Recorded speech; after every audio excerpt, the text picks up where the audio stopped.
Bien-aimés dans le Christ,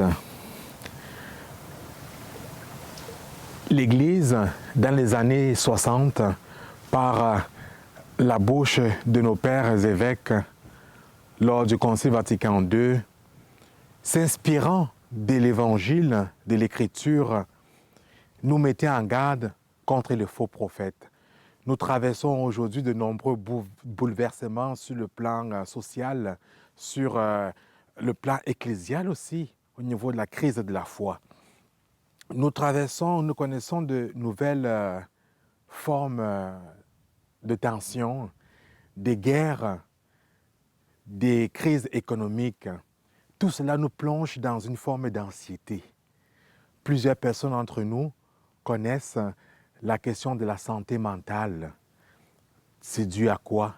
C'est dû au changement de température, c'est dû au confinement lié à la pandémie. Tout ce que le Christ décrit dans l'Évangile d'aujourd'hui, tous les bouleversements, tant au niveau de la météo, tant au niveau de la société, les guerres, les crises, la faim dans le monde, tout ce que le Christ parle dans l'Évangile d'aujourd'hui, nous le connaissons d'une certaine façon dans le concret de tous les jours. Mais bien aimé dans le Christ, le Seigneur nous invite à ne pas avoir peur, à demeurer dans une certaine espérance, à lui faire confiance.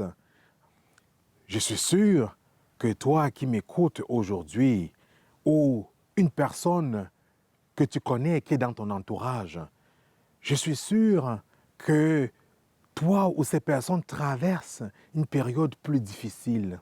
Et le risque, justement, c'est de suivre ces faux prophètes, c'est de se laisser bombarder par l'information, par l'actualité, au point de se laisser écraser, de perdre toute espérance. Le Christ dit aujourd'hui, confiance.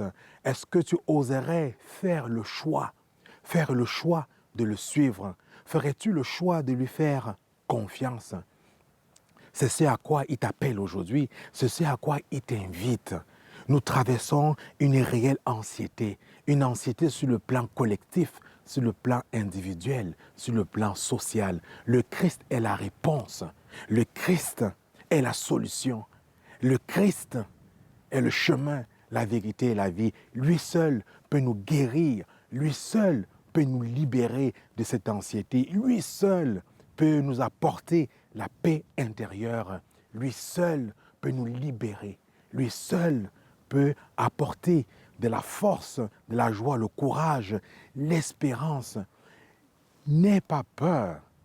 N'ayez pas peur, n'ayons pas peur de lui faire confiance, n'ayons pas peur de lui ouvrir grandes nos portes, car en cette période difficile, nous sommes invités à nous libérer de cette anxiété, nous sommes invités à lui ouvrir notre cœur pour qu'il vienne dans nos vies, pour qu'il vienne nous libérer de tout ce qui nous enferme, nous écrase. Amen.